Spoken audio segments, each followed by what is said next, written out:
ठाकुर को प्रणाम करते हैं, भगवान का नाम लेते हैं। प्रथम पूज्य भगवान गणेश की जय, माँ शारदे की जय, माँ पार्वती की जय, देवादिदेव महादेव की जय, कार्तिकेय स्वामी की जय, श्री राधा रानी बिहारी जी की जय, माता सीता की, प्रभु श्री राम जी की, लखन लाल जी की, भरत जी की, शत्रुघ्न की जय और माँ विष्णु महेश की जय, भगवान लक्ष्मी नारायण की जय।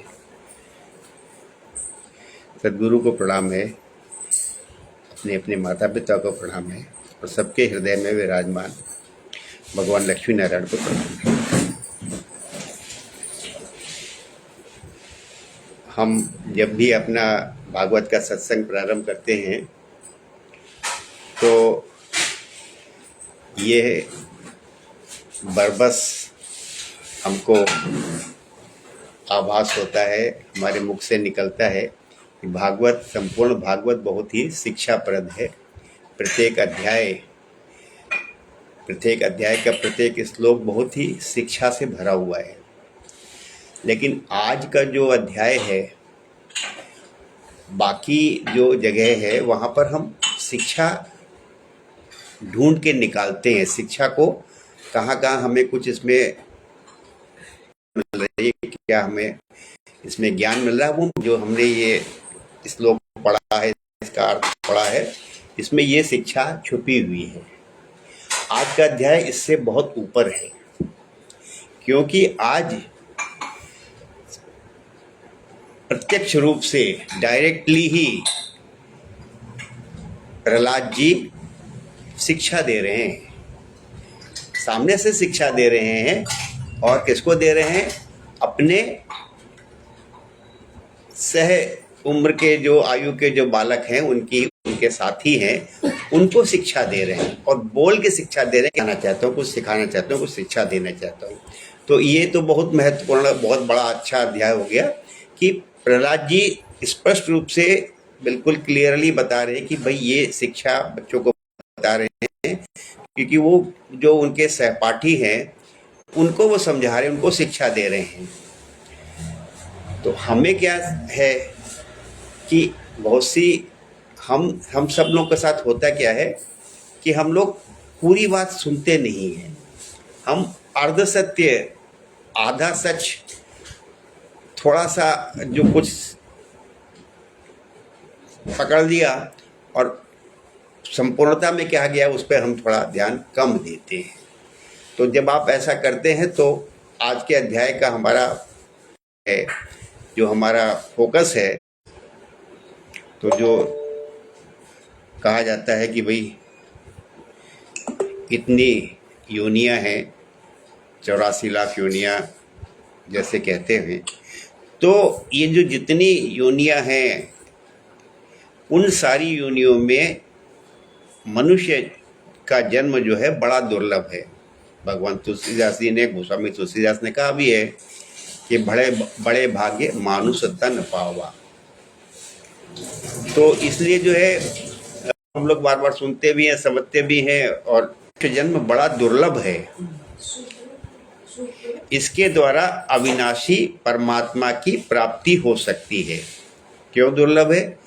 क्योंकि बाकी जो योनियों में जन्मे वो ईश्वर को, परमात्मा को प्राप्त कर सकता है। तो इसलिए बहुत ही दुर्लभ है कि बड़े भाग्य मानुष तन पावा, असुर दुर्लभ सब ग्रंथन गावा। तो पता नहीं, लेकिन अब क्या कह रहे हैं, अब बात वहीं से वो आगे बढ़ा रहे हैं कि ये जन्म बहुत दुर्लभ है, लेकिन हमारा जन्म में एक सीमा है, एक हमारे ऊपर, हमारे ऊपर एक लिमिट है, एक क्या है, आयु की लिमिट है हमारे ऊपर। आयु में भी क्या होता है कि अगर हमको स्वाभाविक आयु मिल जाए तो एक निर्धारित आयु मानव के लिए मानी गई है, और अगर कोई असामाजिक कोई दुर्घटना हो जाए तो कोई आयु ही नहीं उसकी।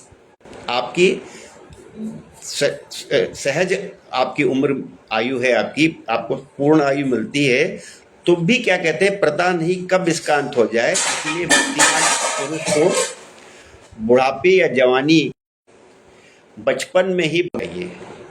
तो बहुत से लोग ये अक्सर कहते हैं कि भाई अभी तो खाने कमाने के दिन है, घूमने फिरने के दिन है, मौज मस्ती करने के दिन है, भगवान की याद हम कर लेंगे जब थोड़ा हमको समय मिलेगा, जब हम को वृद्धावस्था की तरफ हम आगे बढ़ेंगे। लेकिन आगे ये खुद बता रहे हैं कि इस मनुष्य जन्म में श्री भगवान के चरणों की शरण लेना ही जीवन की एकमात्र सफलता है, क्योंकि भगवान समस्त प्राणियों के स्वामी, सुहृद, प्रियतम और आत्मा है। भाइयों, इंद्रियों से जो सुख भोगा जाता है वो तो जीव चाहे जिस योनि में रहे प्रारब्ध के अनुसार सर्वत्र वैसे ही मिलता रहता है, जैसे बिना किसी प्रकार का प्रयत्न किए निवारण करने पर भी दुख मिलता है। तो आपके प्रारब्ध जो है, आपके प्रारब्ध के अनुसार जैसे आपको दुख मिलता रहता है, आप कितने भी प्रयत्न कर लेते हो तब भी जो दुख आना होता है आपके आ ही जाता है, वैसे ही सुख भी आपको आएंगे आपके प्रारब्ध के अनुसार। तो कह रहे हैं जो आप सुख के पीछे भाग रहे हो वो आपको जो समय उसमें लगा रहे हो वो सब व्यर्थ कर रहे हो। वो तो जो आपको मिलना है सुख और दुख, जैसे दुख मिलता है सारे उसको टाल पश्चात भी बावजूद भी, वैसे ही सुख भी मिलना है। तो बहुत से लोग ऐसे होते हैं जो घर गृहस्थी को से अपने को जो है थोड़ा दूर कर लेते हैं, अपने कारोबार में भी रुचि नहीं लेंगे, अपना एकांत में पहुंच जाएंगे, समय जो है अपना किसी और तरह से जिसको समझते हैं कि करना है वो करते हैं। तो में उलझे उन्हें भगवान के परम कल्याण स्वरूप हमारे सिर पर अनेकों प्रकार के भय सवार रहते हैं। इसलिए यह शरीर जो भगवत प्राप्ति के लिए पर्याप्त है, जब तक रोग शोक आदि से ग्रसित होकर मृत्यु के मुख में नहीं चला जाता, तभी तक बुद्धिमान पुरुष को अपने कल्याण के लिए प्रयत्न कर लेना चाहिए। बड़ा अच्छा सत्संग होता है, सब लोग बड़े अच्छे समझाते हैं, हम लोग समझ भी आ जाते हैं और फिर धीरे धीरे सोचते हैं कि अब जो है कट ऑफ कर लें अपने को, हम भाई बंधुओं से कट ऑफ करें। तो फिर वो उस तरह की बुद्धि उनके पास आने लगती है। मनुष्य की पूरी आयु 100 वर्ष की है। जिन्होंने अपनी इंद्रियों का वश में नहीं कर लिया है, जिन्होंने अपनी इंद्रियों का वश में नहीं कर लिया, उनकी आयु का आधा हिस्सा तो यूं ही आधा कैसे? क्योंकि आप रात में ज़्यादातर सब लोग सोते हैं, तो आधा समय तो आपका ऐसे ही बीत जाता है सो के। रात बिताई सोए के और दिवस बिताया खाए, हीरा जन्म अनमोल था कौड़ी बदले जाए। तो आधा समय तो आपका, आधी आयु तो सो के निकल जाती है। कोई 6-7 घंटे सोता है, कोई और ज़्यादा सोता होगा, 8-10 घंटे सोता होगा। तो कुल मिलाकर 24 घंटे में एक अच्छा जो आपका समय है वो आपका जो है सोने में या नित्य क्रिया करने में, तो आधा हिस्सा तो आपकी आयु कैसे निकल गया। जिसकी जितनी भी आयु 50, 60, 70, 80 साल, 90 साल जो भी है, तो आधा समय तो अगर देखोगे तो आपका सोने में निकल गया। फिर क्या कहते हैं, बचपन में उन्हें अपने हित अहित का ज्ञान नहीं रहता। कुछ बड़े होने पर खेलकूद में लग जाते हैं। इस प्रकार 20 वर्ष का तो पता ही नहीं चलता। तो बचपन से लेकर के किशोर तब तक, जब तक थोड़ा युवा हुए तब तक का 20 वर्ष का समय तो ऐसे ही निकल जाता है। जब बुढ़ापा शरीर को ग्रस लेता है, तब अंत के 20 वर्षों में कुछ करने धरने की शक्ति ही नहीं रह जाती। ये वाला सत्संग हम लोगों ने खूब सुना है और ये सच भी है, लेकिन आपसे बात जो बार बार आपको याद दिला रहे हैं, उतना ही आपको समझाया जा रहा है, वही आप समझ रहे हो जो कि आधा अधूरा है। ये तो खूब जो अनपढ़ भी लोग हैं, बूढ़े लोग हैं, पुराने लोग हैं, जो पहले के जो है अम्मा, दादी, नानी, चाची थे, उनको ने ये सत्संग सुना, वही आपको सुनाते रहते हैं। और ये सत्संग अच्छी तरह से समझ में भी आ जाता है। तो आप धीरे धीरे राम राम राम राम राम, कृष्ण कृष्ण कृष्ण कृष्ण कृष्ण करते रहेंगे हम। कोई मंत्र, कोई माला जपेंगे हम। हाँ, माला जपेंगे। नहीं, बुढ़ापे में जपेंगे। जैसे बहुत से संत महात्मा आपको खूब प्रेरित करते हैं, खूब आपको उत्साहित करते हैं कि भैया आप अपनी अल्प आयु में भी आप जो है भगवान की तरफ ही पूरा कर दो। तो कहते हैं कि रह गई बीच की थोड़ी सी आयु, आधा समय सोने में निकल गया, 20 साल जो है बचपन और खेलकूद में निकल गए, तो रह गई बीच की कुछ थोड़ी सी आयु, उसमें कभी ना पूरे होने वाली बड़ी बड़ी कामनाएं हैं। इतनी फिर उस जैसे ही 20 के बाद उम्र हुई तो फिर कुछ व्यवसाय करना है, कारोबार करना है, कुछ परिवार बनेगा, परिवार के लिए कुछ करना है, हाँ, मकान बढ़िया बननी है जी।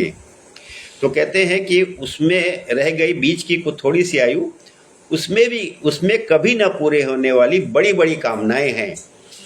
बलात् पकड़ रखने वाला मोह है और घर द्वार की वह आसक्ति है जिससे जीव इतना उलझ जाता है कि उसे कुछ कर्तव्य अकर्तव्य का ज्ञान। उस एज में जो 20 के बाद की उम्र है, इतने हौसले, इतनी उड़ान होती है, इतनी इच्छाएं वश में नहीं है। ऐसा कौन सा पुरुष होगा जो घर गृहस्थी में आसक्त और माया ममता की मजबूत फांसी में फंसे हुए अपने आप को उससे छुड़ाने का साहस कर सके। तो कहते हैं कि अगर इंद्रिया वश में नहीं है, छूटने का, उससे बचने का कोई साहस भी नहीं कर पाता, हिम्मत भी नहीं कर पाता है। तो जिसे चोर, सेवक एवं व्यापारी अपने अत्यंत प्यारे प्राणों की भी बाजी लगाकर संग्रह करते हैं, है ना। तो चोर है और कोई व्यापारी है, वो अधिक लाभ, अधिक धन, अधिक मुनाफा पाने के लिए अपनी जान को भी खतरे में डाल करके, अपने प्राणों की बाजी लगा करके भी वो उसको पाना चाहता है, उसको एकत्रित करना चाहता है, उसको अपना जो है खजाना भरना चाहता है। अपनी बाजी लगाकर संग्रह करते हैं और इसलिए उन्हें जो प्राणों से भी अधिक वांछनीय है, उस धन की तृष्णा को भला कौन त्याग सकता है। और ये सच बात भी है, हमारे जीवन में भी है कि धन का लोभ इतना ज़्यादा है सबका कि सारी चीज़ों की प्राप्ति का तो फिर साधन धन ही है, इसलिए अधिक से अधिक धन हर व्यक्ति पाना चाहता है। तो जो अभी और बढ़िया से वो बतान करा रहे हैं कि कैसे हमारा समय व्यर्थ निकल जाता है। तो बिल्कुल मतलब जो होता है वही भागवत जी में वर्णन भी है कि जो अपनी प्रियतमा पत्नी के एकांत सहवास सलाह पर अपने को निवछावर कर चुका है, भाई बंधु और मित्रों के स्नेह पास में बन चुका है और नन्हे नन्हे शिशुओं की तोतली बोली पर लुभा चुका है, भला वो उन्हें कैसे तोड़ सकता है। तो हमारी जितनी भी मोह और ममता होती है, उसके कारण हम वहाँ से अपने को हटा नहीं पाते हैं। हमारा मोह अपने बेटे में है, हमारा मोह अपने पोते में है, पुत्री में है, भाई में है, भाभी में है, जिसमें भी है, माता है, पिता है, तो फिर वो उसको उसमें से हटा नहीं पाता है। तो जितनी भी सांसारिक बंधन है सबका वो वर्णन कर रहे हैं कि आपको इन बंधनों में बंधने के कारण जो है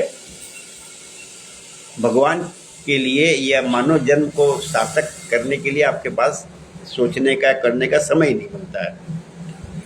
तो आगे जो ये सब चीज़ें चल रही, यही अनादिकाल से चलती है, वही भागवत जी में लिखी हैं। आपको अच्छा लगेगा, आपको आश्चर्य भी होगा कि जो अपनी ससुराल गई, जब बेटी चली गई ससुराल तो फिर ज़्यादा ही उसके प्रति भाव आता है, ज़्यादा चिंता होती है। तो जो अपनी ससुराल गई प्रिय पुत्रियों बहुत सी सुंदर बहुमूल्य सामग्रियों सजे हुए घरों, जैसे आप कह रही थी ना कि आलीशान बंगला, मकान, खूब सुविधाओं से वैभव से युक्त, कुल परंपरागत जीविका के साधनों तथा पशुओं और सेवकों के निरंतर स्मरण में रम गया है, वो भला उन्हें कैसे छोड़ सकता है।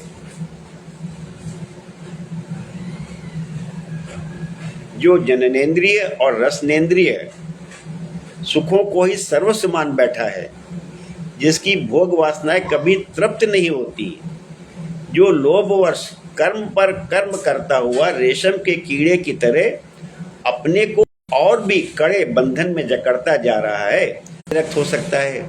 तब ये असुर बालकों को प्रहलाद जी शिक्षा दे रहे हैं, और वो शिक्षा हम सबके लिए है। ये मेरा कुटुंब है भाव से उसमें वो इतना रम जाता है कि उसी के पालन पोषण के लिए अपनी अमूल्य आयु को गंवा देता है, और उसे यह भी नहीं जान पड़ता कि मेरे जीवन का वास्तविक उद्देश्य नष्ट हो रहा है। भला इस प्रमाद की भी कोई सीमा है? यदि इन कामों में कुछ सुख मिले तो भी एक बात है, परंतु यहाँ तो जहाँ वो जाता है वही दैविक और भौतिक ताप उसके हृदय को जलाते ही रहते हैं। सच भी है कि जितना आप जिस चीज को पाने के लिए और पाने के बाद आपको कष्ट उठाने पड़ते हैं, तो दैविक और भौतिक सभी तरह के ताप आपके ऊपर रहते हैं। फिर भी वैराग्य का उदय नहीं होता, और फिर भी उसको उससे कोई विरक्ति नहीं होती, उससे कोई उसका मन हटता नहीं है। कितनी विडंबना है उसका मन धन के इतना लवलीन रहता है कि वे दूसरे के लौकिक पारलौकिक दोषों को जानता हुआ भी कामनाओं को वश में न कर सकने के कारण इंद्रियों के भोग की लालसा से चोरी कर बैठता है। तो चोरी हर तरह की है, धन की भी चोरी करता है, कोई किसी की स्त्री की चोरी कर लेता है, कोई किसी के घर मकान जमीन जायदाद को हड़प लेता है। तो धन के रूप में सारे धन ही है, सारे जितने भी हैं। तो इस तरह से वो चोरी भी करता है, अर्जित करे कमाए जायज तरीके, तो वो भी एक उसमें भी एक बुराई है, लेकिन वो करता है चोरी कर लेता है दूसरे की चीज को भी। प्रकार अपने कुटुंबियों के पेट पालने में ही लगा रहता है, कभी भगवत भजन नहीं करता। वो विद्वान हो तो भी उसे परमात्मा की प्राप्ति नहीं हो सकती। क्योंकि अब देखिए यहाँ से थोड़ी जहाँ तक जो उन्होंने शिक्षा दी है वो तो सभी लोग बताते भी हैं, आपको पता भी है, प्राप्त होती है। तो जो विद्वान भी है उसको भी परमात्मा की प्राप्ति क्यों नहीं हो सकती? क्योंकि वो अपने पराये का भेदभाव कर रहा है। वो अपने बेटा का अपनी बेटी के भविष्य के बारे में तो सोच रहा है, अपने कुटुंब के पालन पोषण के बारे में तो सोच रहा है, लेकिन और किसी के प्रति कोई कर्तव्य आपका है, कोई आपका फर्ज है, वो उसका सरोकार उससे नहीं होता। तो सब कुछ करने का, क्योंकि वो अपने पराये का। तो आप भी जितनी पूजा पाठ करते हो, सब कुछ करते हो, लेकिन इस पूजा पाठ का केंद्र ये होता है कि आप अपना भला चाह रहे होते हैं, अपने परिवार का भला चाह रहे होते हैं। तो जो कामनियों के मनोरंजन का सामान उनका क्रीड़ा मृग बन रहा है, और जिसने अपने पैरों में संतान की बेड़ी जकड़ ली है, वो बेचारा गरीब चाहे कोई भी हो, कहीं भी हो, किसी भी प्रकार से अपना उद्धार नहीं कर सकता। आपका तो जब से आपका परिवार बनता है और जब तक आपको उम्र मिलती है, आपका सारा ध्यान वहीं लगा रहता है। जाते जाते ऊपर जाने के पहले कुछ कर जाए, पूरा ध्यान उसी में लगा रहता है। इसलिए भाइयों, तुम लोग विषयासक्त, जो विषयों में जिनकी आसक्ति है, दैत्यों का संग दूर और आदि देव भगवान शक्ति छोड़ दी है, उन महात्माओं के वे ही परम प्रियतम और परम गति हैं। तो हम लोग ये सब सत्संग में एक बार नहीं सुन रहे हैं, हर सत्संग का भाई सार निचोड़ वही आता है कि क्या छोड़ा उन्होंने, जिन्होंने आसक्ति छोड़ दी है। संसार छोड़ना दो बातें अलग जाओगे तो बेटा बेटी से भी कट ऑफ होकर के आप सोचते हो कि हम भगवान की प्राप्ति कर रहे हैं। अब बता रहे हैं कि भगवान की प्राप्ति के लिए कैसे करना है। कहते हैं बहुत सरल है मित्रों, भगवान को प्रसन्न करने के लिए कोई या प्रयत्न नहीं जपनी है, बहुत सारे व्रत नहीं करने हैं आपको, बहुत बार आरती नहीं करनी है आपको, भूखे नहीं रहना है आपको। करना क्या है, करना क्या है आपको, वो चीज़ हम आप कर नहीं पाते हैं। इसीलिए आपसे कहा कि आप जो को सिखाया गया है, सिखाया जा रहा है, आप उसका आधा अर्ध सत्य आप पकड़े हुए हैं और आगे की जो बता रहे हैं वो आप को ना बताते हैं ना उस पर अमल कर पाते हैं। कि मित्रों भगवान को प्रसन्न करना पड़ता, और हम तो ये सोचते हैं कि अगर भगवान को प्रसन्न करना है तो फिर लंबे लंबे उपवास करें, लंबे लंबे व्रत करें, ये चीज़ छोड़ दें, ये खाना छोड़ दें, वो पीना छोड़ दें और बहुत सारे दर्शन करके आ जाएं, क्योंकि वे समस्त प्राणियों की आत्मा हैं और सर्वत्र सबकी सत्ता के रूप में स्वयं सिद्ध वस्तु हैं।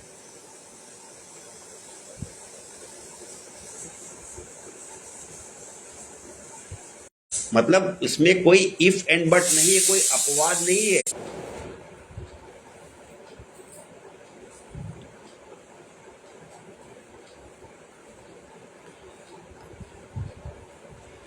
कहते हैं ब्रह्मा से लेकर तिनके तक छोटे बड़े समस्त प्राणियों में पंचभूतों से बनी हुई वस्तुओं में, पृथ्वी जल अग्नि वायु आकाश से बनी जो भी वस्तु है, पंचभूतों में पृथ्वी जल अग्नि वायु आकाश, उनसे बनी चीजों में भी और अकेले पृथ्वी में भी या अग्नि में भी या जल में या वायु आकाश में भी, पंचभूतों में, सूक्ष्म तन मात्राओं में, महत्त्व में, तीनों गुणों में और गुणों की साम्यावस्था प्रकृति में एक ही अविनाशी परमात्मा है। वो भी हाँ, वो भी आधा सच है। संपूर्ण सत्य तो ये है कि कहते हैं कि ब्रह्मा से लेकर तिनके तक छोटे बड़े समस्त प्राणियों में, पंचभूतों से बनी हुई वस्तुओं में, महत्त्व में, तीनों गुणों में और गुणों की साम्यावस्था प्रकृति में एक ही अविनाशी परमात्मा विराजमान है। तो ये परमात्मा का जो ये दर्शन है, ये दर्शन आप करने से वंचित रहते हैं। आप परमात्मा का दर्शन कहीं खास जगहों पे ही करते हैं।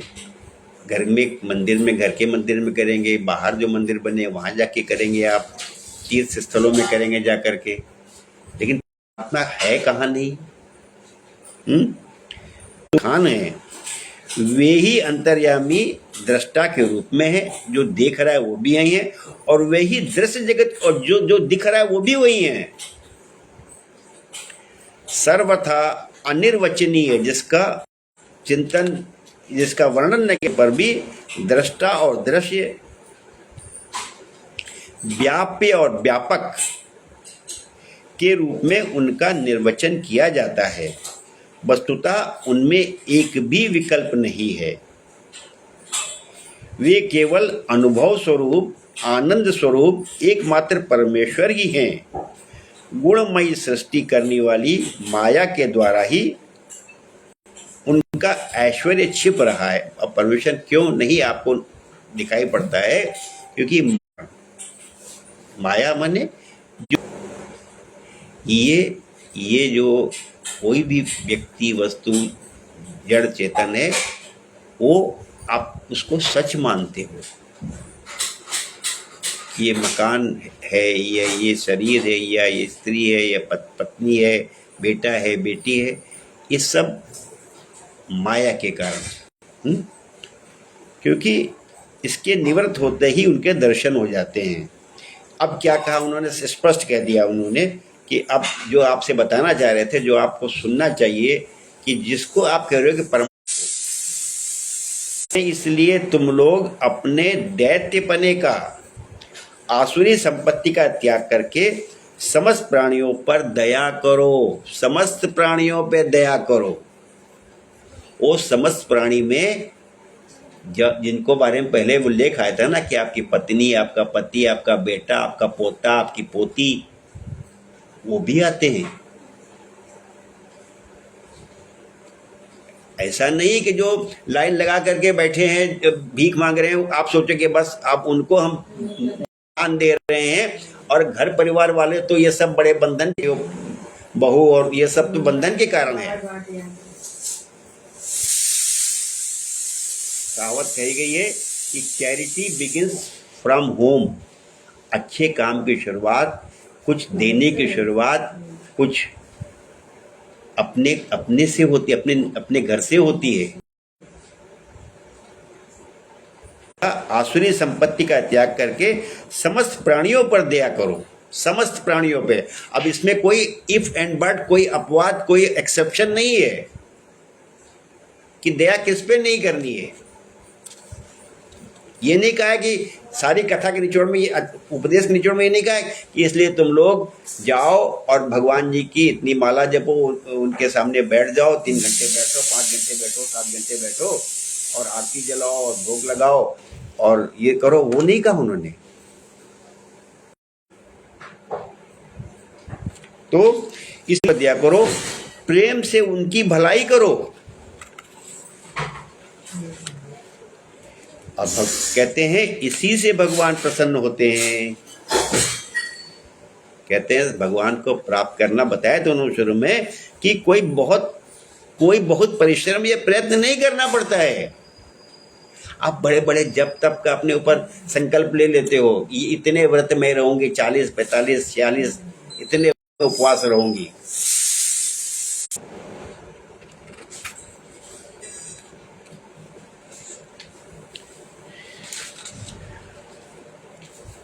अब आपने बढ़िया सा एक संपुट सुना क्या, कि जा पर कृपा राम की होई, ता पर कृपा करे सब कोई। जा पर कृपा राम की होई, ता पर कृपा करे सब कोई। तो आपने अगर भगवान, इसी से भगवान प्रसन्न है, जब आप सबकी भलाई, इसी से भगवान प्रसन्न होते हैं। और जब भगवान प्रसन्न हो गए तो क्या हो गया, कि आदि नारायण भगवान के प्रसन्न हो जाने पर, आदि नारायण भगवान के प्रसन्न हो जाने पर ऐसी कौन सी वस्तु है, राम की होई ता पर कृपा करे सब कोई। अब आप तो इसका अर्थ दूसरा निकालते हो कि श्री राम स्तुति पढ़ लेंगे, श्री रामचंद्र कृपालु भजमन हरण भव भय दारुणम, तो ये राम की को प्रसन्न कर लेंगे हम लोग, राम जी प्रसन्न हो जाएंगे, तो सब हो जाएगा। लेकिन राम जी प्रसन्न कैसे होंगे, उसका तो उन्होंने, प्रहलाद जी जो बता रहे हैं, वो आप या तो सुनाया नहीं जाता, या आप सुनते नहीं हो, या आपके समझ में नहीं आता, उस पर अमल नहीं करते हो। आप भगवान के जन्म मना लेते हो, भगवान का विवाह का उत्सव मना लेते हो, एकादशी, द्वादशी, त्रयोदशी कर लेते हो, वो सब कर लेते हो आप। लेकिन जिसमें उन्होंने निचोड़ में कहा कि समस्त प्राणियों पर दया करो, प्रेम करो, यही 2 तरीके। अब ये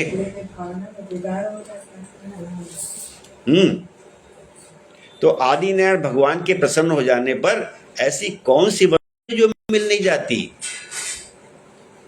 सत्संग में बढ़िया बढ़िया सी बात निकल के आती है, कई बार बात को रिपीट भी होती है, लेकिन आपके अंदर वो बात प्रवेश करे तो कहते हैं कि अब आप ये, इस संसार में हम लोग, इतने लोग ज्ञानी बैठे हुए हैं, वो कहते हैं अब दोबारा जन्म ना लेना पड़े। अरे भाई ठीक है, मुक्ति मिल जाए, मोक्ष मिल जाए, वो जो महाज्ञानी लोग हैं, वो तो ज्ञानी तो कहता है कि भैया अर्थ धर्म काम की भी क्या आवश्यकता है। तो अब आप तो हर बार कहते हो मुझे मोक्ष चाहिए, मोक्ष चाहिए, मोक्ष चाहिए। इसीलिए आपको कहते हैं कि आप भगवान की का स्वरूप समझो, भगवान के भक्तों की बात समझो। हर बार आपसे कहते हैं, हनुमान जी क्या कहते हैं, भरत जी क्या कहते हैं। भरत जी के बारे में हर बार आपको बताते हैं कि अर्थ न धर्म न काम रुचि। अर्थ भी नहीं चाहिए, धर्म भी नहीं चाहिए, काम भी नहीं चाहिए। अर्थ न धर्म न काम रुचि और गति न चाहो निर्वाण। मुझे निर्वाण मिल जाए, मुक्ति मिल जाए, निवृत्ति मिल जाए, वो भी मुझे नहीं चाहिए। समझाया जाता है, आप समझ भी जाते हो कि ठीक है, हम धन पैसा संपत्ति तो नहीं चाहिए, कामनाएं तो नहीं चाहिए, बेटा बेटी और पुत्र पुत्री से भी हमको नहीं अब हमको करना है, लेकिन हमें मोक्ष मिल जाए। तो कहते हैं मोक्ष की भी क्या आवश्यकता है। इसीलिए भरत जी कहते हैं कि अर्थ न धर्म न काम रुचि, गति न चाहो निर्वाण और जन्म जन्म। ये बात हर बार आपको बताते हो, जितनी बार सुनो उतना ही अच्छा है। जन्म से डर ही नहीं रहे भरत जी, और जब जन्म लेंगे तो भाई उसी प्रक्रिया में आना पड़ेगा। और सब जन्म जन्म रुचि राम पद यह वरदानुनान।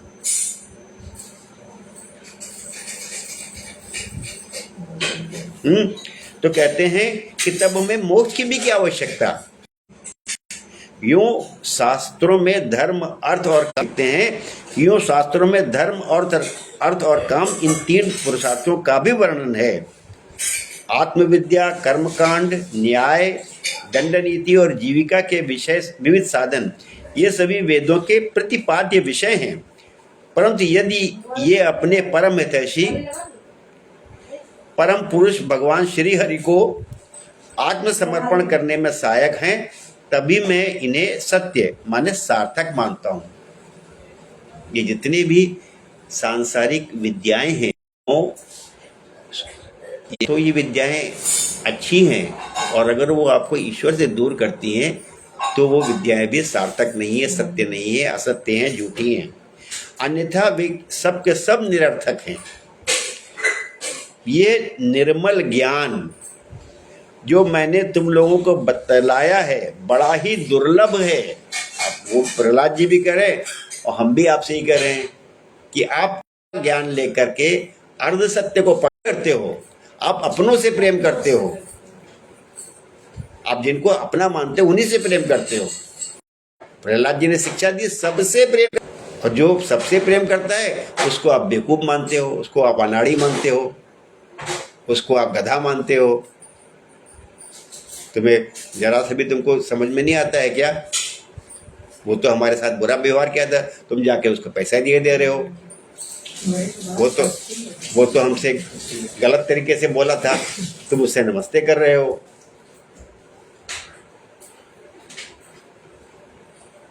इसमें ये नहीं लिखा है कि अच्छे आदमी से अच्छा व्यवहार करना है। दुर्लभ है, वास्तविकता में दुर्लभ है, क्योंकि ज्ञान का एक हिस्सा ही हम सबको सिखाया जाता है, समझाया जाता है, और अनादिकाल से परंपरा ही चल रही है। यही भागवत जी में लिखा है, यही अभी चलता रहता है। बड़े बड़े सत्संग कथा होते हैं, और आप सत्संग किया है, जिसने आपको दुख दिया है, जिसने आपको अपमान किया है, उससे आप तो कतई व्यवहार करने को राजी ही नहीं होगे। यही समझदारी आपकी है। और जो इसमें करे उसको आप बेवकूफ़ बोलते हो, क्योंकि बिल्कुल कंट्रास्ट है, बड़ा विरोधाभास है।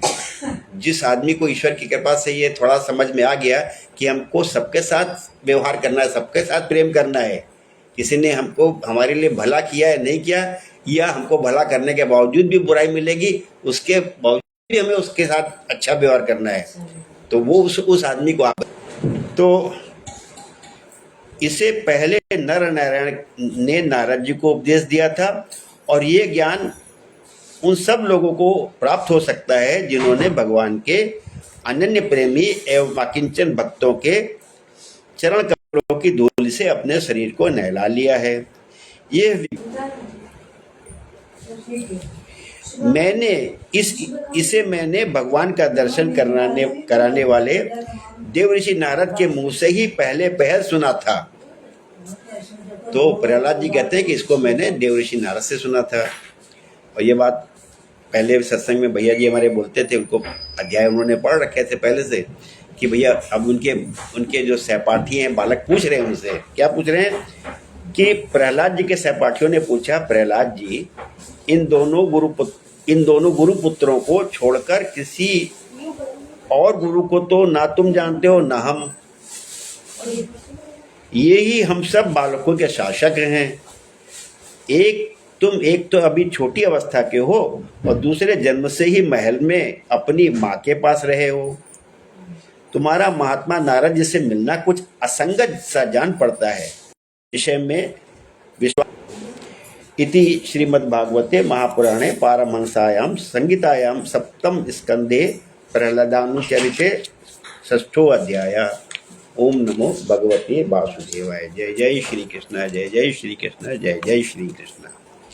तो अभी क्या है कि आपसे बातचीत करना चाह रहे थे, प्रहलाद जी ने जो बाद में बोला उससे आपको समझ में आ रहा होगा, लेकिन थोड़ा और भी अगर हम इस चीज को समझना चाहे तो जो आप कर रहे हो,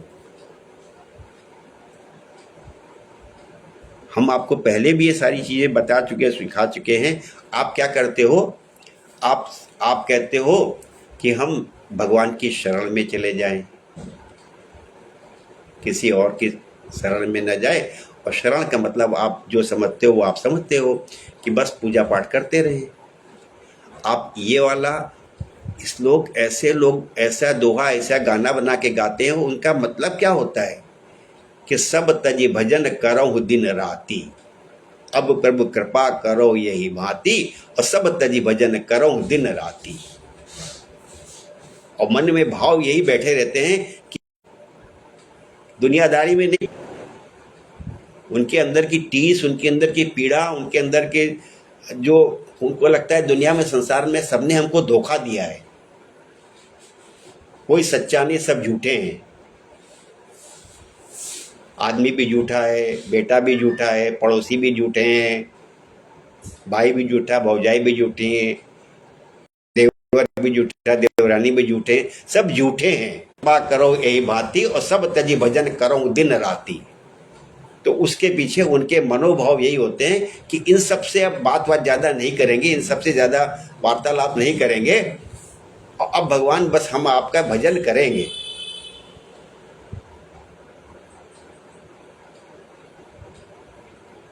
हम सबका भगवान आपका भजन करेंगे।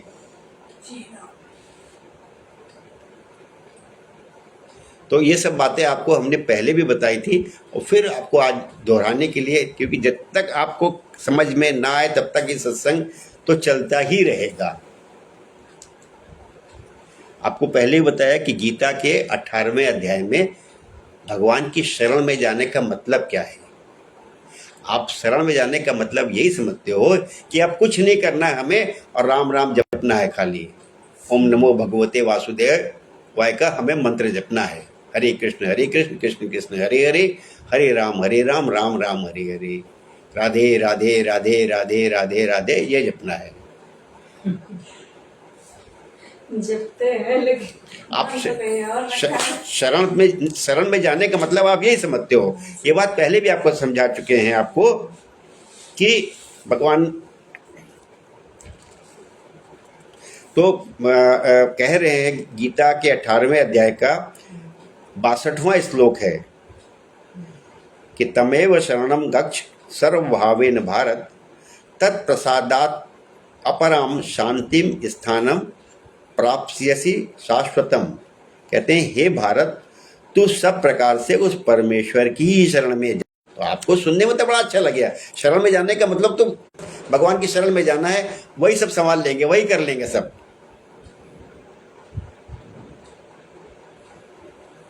हम पहले भी सुखा चुके, आपको फिर सुनिए कि इसी श्लोक में नीचे वो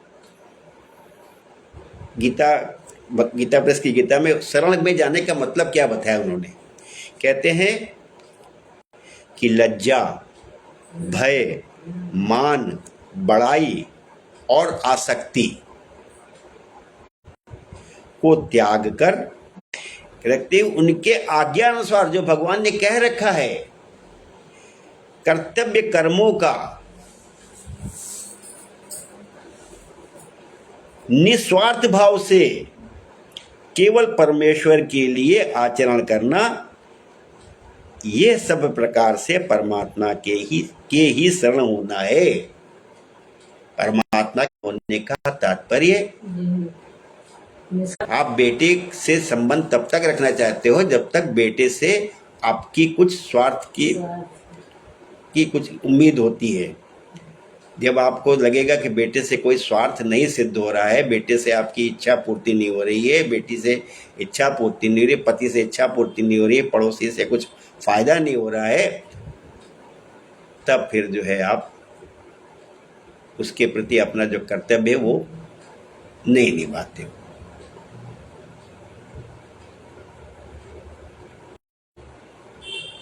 इसीलिए आपको समझाया निज निज धर्म वर्ण और आश्रम के अनुसार आप जिस वर्ण में हैं, आप स्त्री है, पुरुष है, पति है, बेटा है, बेटी है, पड़ोसी है, देश का जो कर्तव्य बनता है वो कर्तव्य करना है, वो भी निस्वार्थ भाव से। ये सब का शरण से हम कोई मतलब ही नहीं लगाते हैं। इस सब का हम शरण से कोई मतलब ही नहीं लगाते, हम तो शरण का मतलब कुछ और ही लगाते हैं। आप स्त्री हो तो आपको स्त्री के जो भी आपका जो भी रोल है, दायित्व है, वो आपका वही आपका धर्म है। पति है, पत्नी है, बेटा है, बेटी है, जो है। तो शरण में जाने का मतलब ये आपको पहली बार सुनना चाहिए आपको। और आप कहते हो कि बहुत प्रिय लगता है, बड़े गुनगुना, बड़े भाव से गाते हैं, सब तजी भजन करो दिन राती। सब तजी भजन का मतलब क्या होता है? भजन का मतलब संस्कृत में निकला है भज से। भज जो है, और भज का मतलब क्या होता है?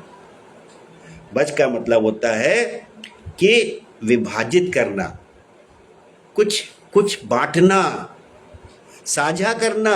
आपको कभी सीखा ही नहीं आपने, तो समझते हो कि कोई गीत है और उस गीत को दोहराते रहो, उसको भजन कहते हो आप। हद है, बिल्कुल जो सिखा रहा है, समझा रहा है, प्रभु की माया है बस। भजन का मतलब ही आप कुछ और समझते हो। आप भजन का मतलब समझते हो कि बस कोई बढ़िया जो है गाना गा रहे हो, भजन गा रहे हो, ईश्वर की स्तुति कर रहे हो, उसको भजन मानते हो आप। कहते हैं भज का अर्थ है ना, सेवा करना, पूजा करना, समर्पित करना। तो आपको समझ में आता है? सुबह सुबह लगा भजन सुन रहे हैं साहब, हम भजन सुन रहे हैं। आपके भजन सुनने में विभाजित करना, शेयर करना, साझा करना कहीं आया ही नहीं।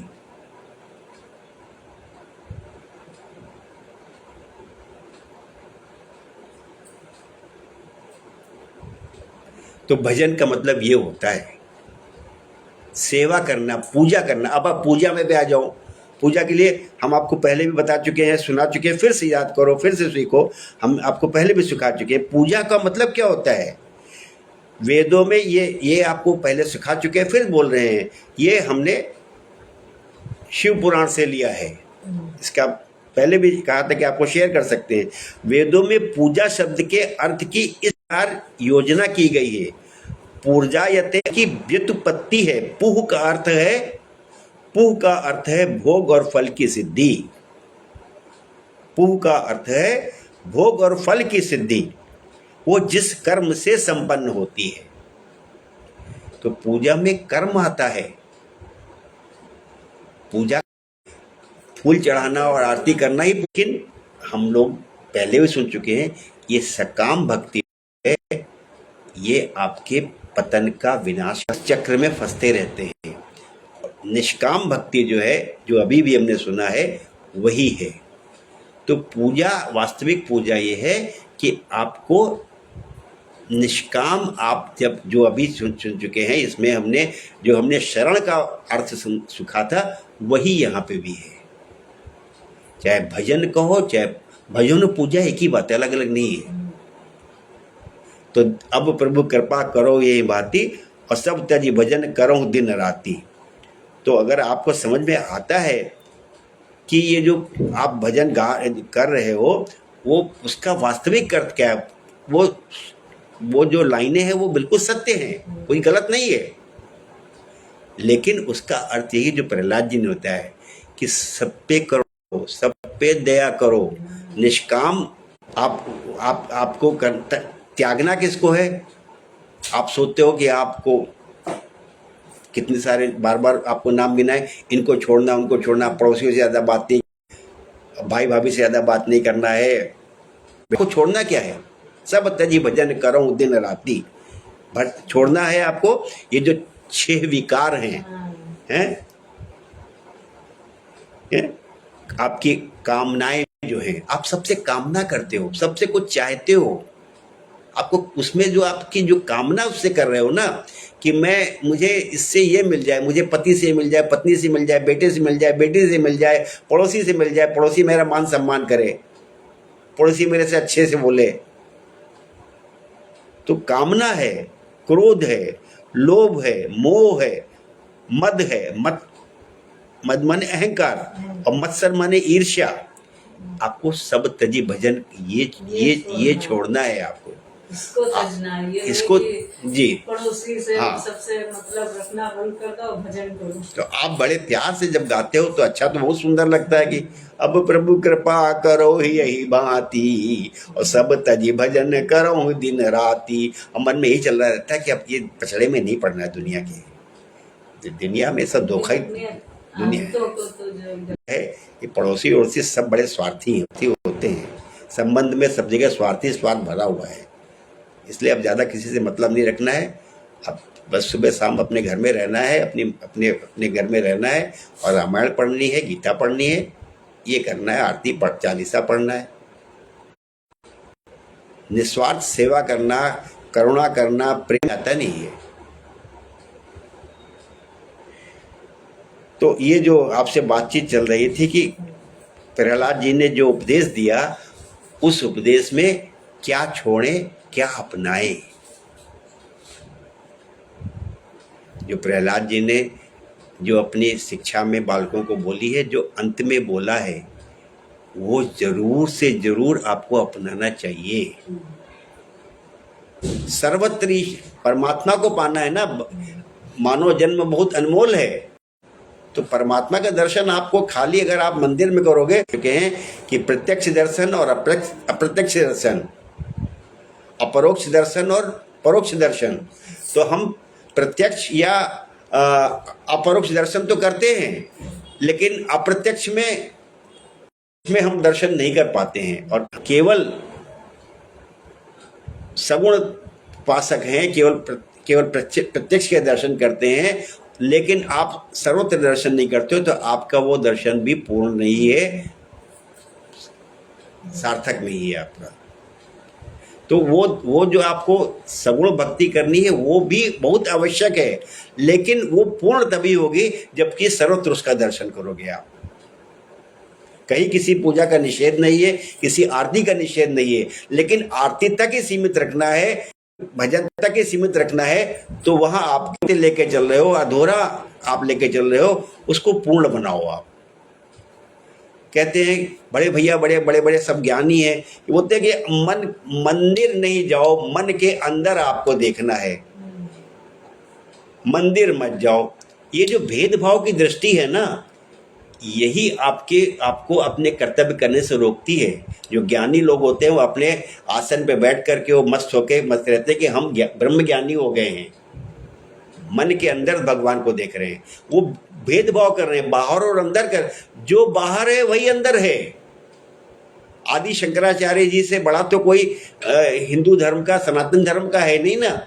आदि शंकराचार्य जी ने पूरे देश में 4 कोनों में अलग अलग उन्होंने 4 धाम बनाए। एक हिमालय में बनाया, एक सागर क्षेत्र में बनाया, एक पूरब में, एक पश्चिम में बनाया उन्होंने। गिरिनाथ बना दिया तो रामेश्वरम बना दिया तो फिर तो पूरब वाला अपने को महान समझेगा, पश्चिम, सब पूरा आपका जुड़ाव तभी हो पा रहा है जबकि सर्वत्र दर्शन कर रहे हो कि हरि व्यापक सर्वत्र समाना और प्रेम ते प्रकट हो ही में जाना। आपको सर्वत्र दर्शन करने हैं, अंदर बाहर डाल देना है कि मन के अंदर में ही खाली भगवान है।